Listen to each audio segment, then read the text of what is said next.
ભાવનગરના વલ્લભીપુર તાલુકામાં લૂંટારુઓ બેફામ બન્યા છે। આધેડ મહિલાની ઢોર માર મારી ઘરેણા અને રોકડની લૂંટ ચલાવ્યાની ફરિયાદ નોંધાઈ છે।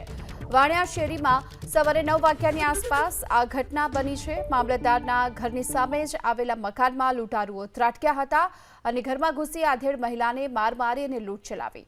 ઇજાગ્રસ્ત મહિલાને સારવાર માટે હોસ્પિટલ લઈ જવામાં આવી છે અને વલ્લભીપુર પોલીસને જાણ થતાં તપાસનો ધમધમાટ શરૂ કર્યો છે।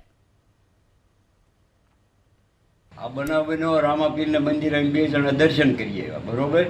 પછી હું અહીં ઘરે મેકી ખેતર ગયો લગભગ અડધી કલાક જેવું છું અને મારા મોહનભાઈનો ફોન આવ્યો, એમ કે તારા ઘરના ના બુટિયાને મારીને લઈ ગયા છે અને ચોર આવ્યા છે। પછી હું ત્યાંથી ભાગ્યો ને તરત ઘરે આવ્યો કે દવાખાને લઈ ગયા મારા ઘરનાને।